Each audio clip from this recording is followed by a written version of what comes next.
Hey y'all, welcome to the Spotter's Guide. This is going to be a combination of this video series along with some wiki articles focused around a mod called TF Craft or Terra Firma Craft for Minecraft. This is a mod created by Biox and inspired by Dwarf Fortress to add in some more realistic game mechanics into the world of Minecraft and increase the challenge and such that comes along with that.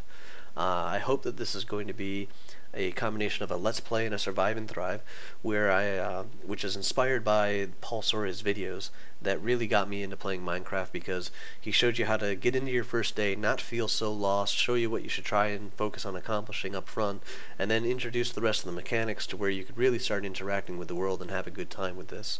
It's my hopes that I'll be doing the same thing for this mod. So going to go into single player, and I'm going to create a new world from here. So we go down to the create button, going to type in the world Spotter's Guide, leave the game mode on survival. I'm going to turn off the structures. Terra Firma Craft replaces a lot of the default blocks and stuff like that with an entirely new environment. A lot of it will look the same, so this is part of the subtle changes that can come along with this mod. But the villages and things like that we'll still use all the old building materials, which are still in the game, so you won't crash, nothing bad will happen if you actually want to do that, so go ahead and do that. But for me, it's introducing old mechanics that this mod is moving away from, so I just simply don't want to deal with them. I'm going to leave the random seed here as blank, and we're going to then generate the world, and we'll see what we end up coming out with. So, clicking the create button, getting it to generate us a world. Oh! And we're in the middle of a nice little forest here. Some hills off in the distance. So before we get too much into the game, I'm going to just pause it for a second while it loads the world, and I'm going to explain that I'm using a couple of other mods, which I'll demo in a second, but ones that I can't interactively demo are going to be one called Simply Horses, which is in a pre-mod phase. It's not really released yet, it's still being developed, but this will add in very simple horses. They appear in planes, so if you see the horses appear, I just didn't want it to take anybody by surprise. That is not part of TF Craft. If they haven't seen them, that would be why. The other mod, you can see the text down here, just barely fading out, is Smart Moving. This allows me to climb up and over ledges with the added focus on added realism into the world that TF Craft brings to it.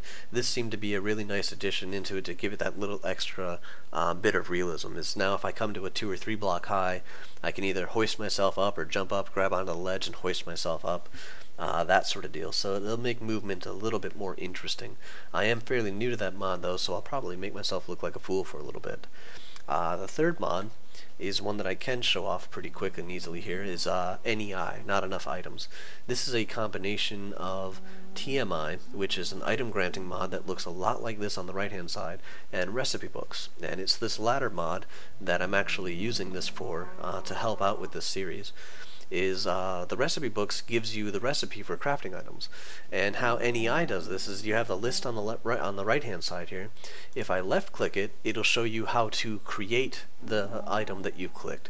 If I right click it, it'll show me what this item can be used for. So here it is for crafting. This is how I can out of the spruce planks is what we have here. This is how I can make a chest. If you click the little button up on the top, this is how it can be used as a fuel in a furnace. The interesting catch here, though, is that you can't make furnaces any longer. They no longer matter, so this right here is actually a misnomer. You can't create coal because this is not how you actually create the charcoal anymore, and that's something that we'll be getting to in a later video. So, going to be, one last thing it allows me to do is, because of the massive amount of items that TF Craft has added into the game, and it's still in its infancy, this little search bar down here would allow me to type in something like anvil, and just give me back a list of the anvils. And another thing that's a little bit useful is head. Here's the head for a pickaxe, here's the head for an axe, a hammer, some chisels, there's a lot of stuff along with the plans for creating them. It's fairly handy in that particular area. So let me get rid of that and start explaining the world around us and how it's changed. This is not the tree you've seen before. This is not a pine tree or a I see jungle over there, that's nice. Anywho, back to the trees at hand. For instance, this right here I believe is a spruce tree. It has a very nice, interesting texture on it, and the large but dark leaves up on top.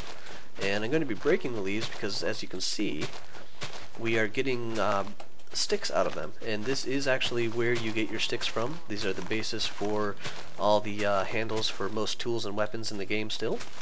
So harvesting leaves actually becomes an important part of the game. And unfortunately those are a little high for me to reach. So I'll come over to this tree here. And just, get a nice little pile. You can see I found a sapling from the spruce tree there. And I believe if we can get a sapling from this tree, not entirely sure what kind this one is as of yet. The bright leaves and the dark wood. I want to say a Douglas fir, maybe. It will elude us for now, however. So let me just collect a couple of more sticks. Sticks are fairly important also for starting fires. You don't have to have coal initially to burn stuff with, and as I mentioned before, we don't have the forges, or the furnaces, I'm sorry. We do actually have forges, and we'll be getting to those a bit later. What we do have for an initial heat source, however, is going to be a campfire, and the campfires are actually going to be fairly useful to us for quite some time, and they require the sticks. And while it isn't normally common, I do want to point out that saplings are more rare than they used to be. That's 2 sets of trees that we've gone through so far, and we only have the 1 sapling from the initial spruce tree that we went to. So, keeping that in mind, next thing we want to do is chop down a tree. And we can need the lumber and stuff like that. And what I want to point out is that you can't do this with your hands anymore. See, it builds all the way up. Maybe a little easier to see on a brighter wood here. It builds all the way up, and then it just is ended. This is more realistic with the realism that's going on in the game. Is you can't just put your hand through a 3-foot diameter tree and have it come toppling down. What we need to do is start making some basic tools, and some of the most early primitive tools are actually flint-based tools. And to give you a source of flint that does not require sifting through tons and tons of gravel, we have these. This is a little piece of flint, and these will appear in most biomes. The only ones I haven't seen flint appear randomly in as of yet are ocean biomes like that, as it just doesn't randomly appear at the bottom of the ocean, or desert biomes, which makes sense because the larger pieces of flint and such would actually bury themselves in the sand pretty easily, I believe. So I'm just going to go through, collect a couple of pieces of this flint. I tend to get 5 as my initial collection. You can do nice progress with 4, but I always break them. I always need 1 or 2 extras, so it's a good idea for me just to get a couple of extras. And ooh, this is a nice tree. I don't think I've seen this type of tree before. Let's see what we have. White cedar. Yes, this is the first time I've seen a white cedar tree, so that's pretty nice. A nice little pink, light pinkish gray sort of wood to it with some nice green leaves. And I'll make this the first tree that I chop down. So just gather the leaves. Don't always need to do that, but I will need a good selection of sticks because I'm going to use 5 up right now with making our flint tools. And this is an all-purpose tool that you can do anything you want with it. See that we can chop some dirt. And right here we have some stone. It will also go through stone and make it into some cobblestone. We'll see what type of stone this is in a moment. Diorite. Diorite cobblestone. This is can be used like any other cobblestone, and when you mine it in this fashion, all you're ever going to get is the cobbled version of the stones, because you're literally breaking it out, and this is what would be the resultant of it. I'm going to not wear down my tool to the point of where it breaks, which is what I always do and I try to avoid doing, but I am going to collect a couple more pieces because we are going to need this in the not too far future here. Oops. different hardnesses of the environment and stuff like that. Some of these stones you can break pretty easily, some of them you cannot. This is also holds true for the different types of wood and such.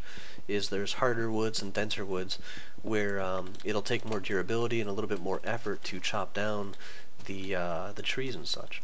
So as we can see here, this is actually a fairly slow chopping tree. The next thing that you'll see here is that this did not drop us the normal logs that we were expecting. Instead, out of, I believe it was 4 tall, we got 6 pieces of wood from the tree, the white cedar, and it only stacks in groups of 4 high. So as I was mentioning when talking about the addition of simply horses, is inventory management is a much bigger part of this game. And here you can see why while I'm still carrying an entire tree in just a couple of slots, I'm not going to be able to carry like an entire forest in 4 slots of inventory. These trees here are going to be filling up my inventory pretty quickly. So we'll just catch some more wood here. So that was a nice Douglas fir, which is the other, or no, we got a spruce down there. That's actually what I thought that initial tree was that we were chopping down, is a nice dark with a bright green leaf here. So you'll see me picking up flint as we go along, and my tool is almost broken again. You can use this tool as a multi-purpose. It will just work about anything, but I want to show you what you shouldn't use it for. And take a look at the durability when I strike the cow. That was probably like 1/6 or so of the cow, and it took almost the entire durability of this item to defeat it. That is something you want to avoid because it simply isn't worth it. You're not getting that many fewer hits on these things, and especially when dealing with things like skeletons and zombies that are coming at you to hurt you, the tool snapping after a couple of swings is really not going to help, so I really don't recommend using them as a weapon. I'm going to get a little bit more food here because food is definitely one of the more key things that we want to... Ooh, he's trying to get away. Here's an opportunity for me to grab onto the edge, lower myself down, grab onto the edge, yay! Didn't take any damage, was able to make it down to the bottom. That's the smart movement aspects. And now I just want to get back into dry land.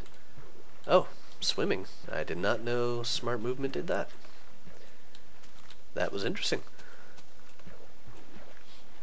So I'm going to move over here towards these cows as I want a couple more pieces of steak. I'm also looking at the pieces of leather. Those are somewhat important, as well as we're looking into the future. But what I'd really like to find right now are sheep. I see the sun setting, and oh, I'm swimming underneath the water. That is nice. Now I'm swimming on the water. This is definitely an interesting addition to the mod. More cows. But yeah, the sun is setting, so those sheep over there are definitely have my eye on them. And I can't seem how to figure out how to swim. So if you can tell me how to swim in water, because it did seem to be a little bit faster when it's only 1 deep, I'd appreciate that. So put that in the comments for me. And I'm just going to take care of these sheep real quick. Again, not using my tools there, because I don't want to break them. Collect some wool. That will also annoy a chicken. But wool first. Okay.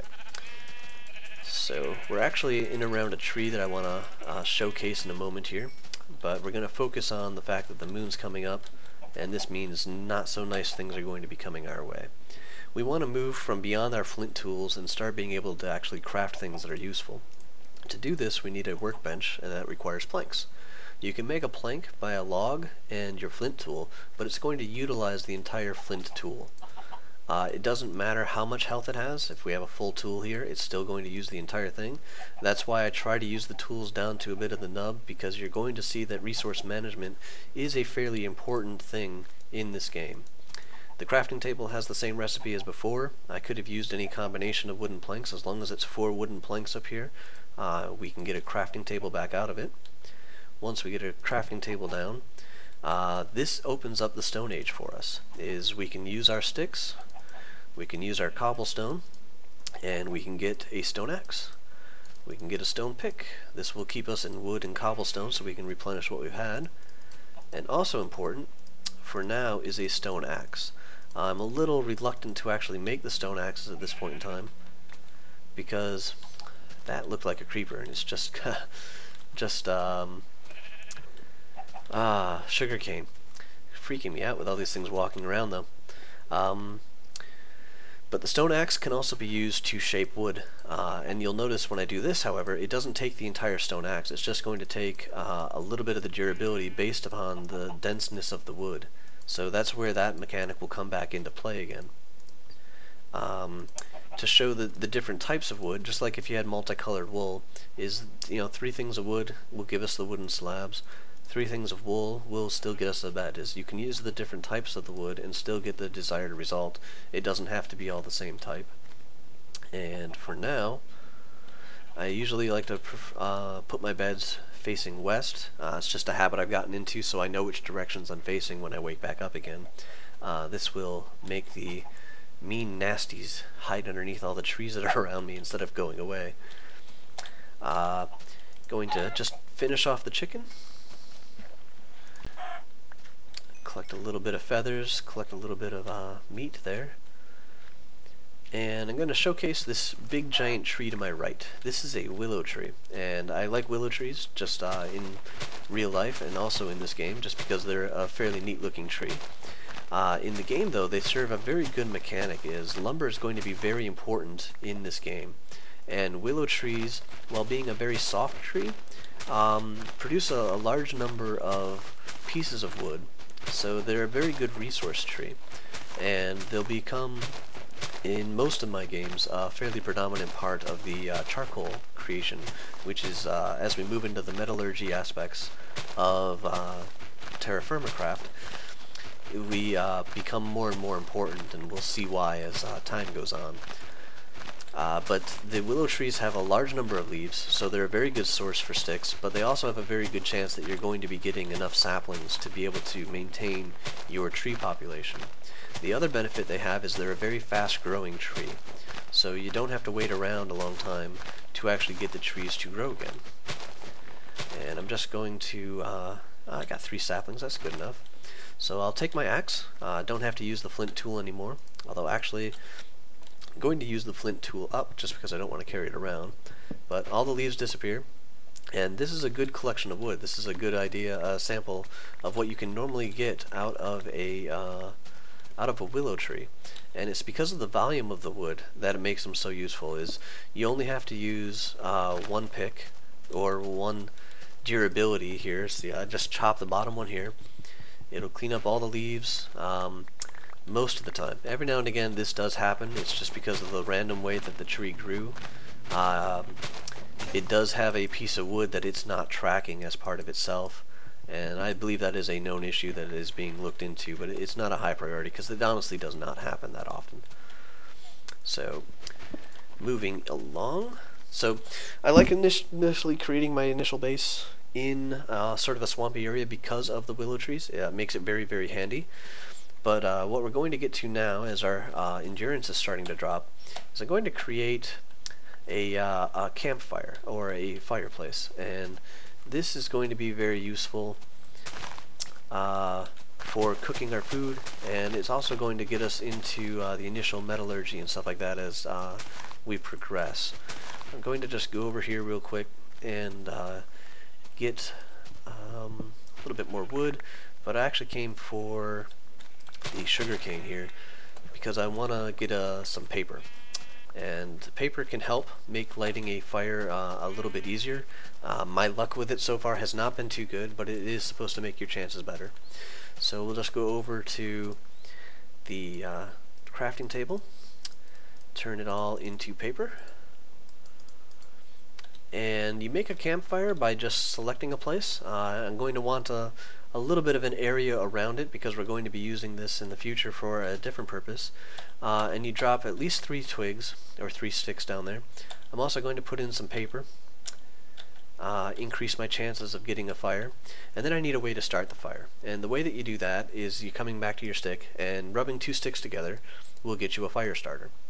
This is how you can start every type of fire, and all it requires is the diagonal pattern. It doesn't matter which way that it goes. when you have a fire starter, you'll just use it on the square beneath your materials. Oh, and first time, beautiful. That's the first time I've ever had that actually happen. It usually takes a couple of strikes to actually try to get the fire to go. But once it's going, and once you have a fireplace, lighting it and relighting it is easy. It only ever takes one strike to relight an existing fireplace. It's just the first time through takes a bit of effort. So when you've got your fireplace, or campfire, this will actually throw off light in a fairly large area, lighting up most of this area right around here. But the useful thing of it is that you can open up this interface. And there's a couple of sections, and I'll just go from left to right. This is your fuel section. This is what you're going to be burning, and as you can see here, my temperature is dropping because I don't have anything to burn. It was just the initial sticks that gave us the first little boost. What I am going to put in here is some willow. And the first piece used immediately, my temperature is rising. These I'm just going to queue up so we have it going. This is where willow, being a soft wood, will come noticeably into play. It's not burning all that hot, and you'll also see that it drops down. It burns through it pretty quickly, dropping down my queue of it. Eventually we'll see how to get fires that are in a campfire that can reach temperatures up in this area as we get into more of the metal area and stuff like that. But our initial desire for this fire is going to be for cooking food, and that's what this central section here does. As long as we have some temperature, we can put an object in the top here, and if it can be heated, you will see that its temperature starts at cold, goes up to warming. For food, it's going to go from warming to hot to very hot, and then it will actually be cooked. And this takes a bit of time, just like it did in the original Minecraft. The difference here is that as I can only cook one thing at a time, so it doesn't matter if I try to do anything else in there. It's only going to take one piece of food, so you have to pay attention to what you're doing, and it will keep on going. In this cycle, I'll just cook off my stacks of food here. I'll keep the temperature up. I'm going to keep adding in the willow wood, since it is so easy to replenish and such, to keep my fire burning as I cook off my chicken. Next will be the pork. See, the items go from the top to the bottom. The last section of the campfire place over to the right here is actually a storage section. You can't store things into it, but it will come into play when we want to start making charcoal. The way to make charcoal is to actually use a campfire and logs with the deprivation of air to turn the wood into charcoal. That's something that we'll be covering the next time around. It's not what I'm going to be going into right now. We're nearing the end here. What I just want to show after it's done cooking this pork, you'll see that it goes the same way, warming hot, very hot, and then cooked. The other use for the heat of a fireplace at this point in the game, or a campfire, sorry, is going to be for making torches. And this is pretty much the way that you will get torches now, and it shows another importance of the stick. I'll just put that down there. Sticks into the campfire get made into 2 torches, and I'll try and show this, but it goes pretty quick. Is catching fire, lit, and then it didn't have anywhere to go. It was above what the temperature needed to be, so it popped up that message. We'll just keep a better eye on it from here on out. And you want to make, I'd suggest getting at least a stack of torches. It does take 32, but it does go pretty quickly. My normal pattern is you get 1, 2, and then the third one, collect those, pick up the sticks again, and this will be a very efficient use of the fire. I would also recommend not letting it burn up any more wood, as just this residual temperature here is going to be pretty good for a while and will easily get us a stack of these torches here. So I hope the basic introduction was helpful. I know I spent a lot of time in the beginning just going over what's going on and such like that, and we'll be moving into more areas in the next video. The first thing that I'm going to show you, because it's fairly important, is how to make charcoal. Charcoal is going to be a fairly key component, and the swamp is probably one of the best places to do it because of all the willow trees around us. So I'm going to sign off now, and I hope this has been helpful. If you guys have anything that you want me to cover, please put them into the comments. I hope that my voice level this time around is pretty good. I did do an initial video in a different world the first time through, but I was told I was fairly quiet, and what good is a guide video if you can't hear what I'm saying? So let me know how it goes. I look forward to hearing from you, and good luck.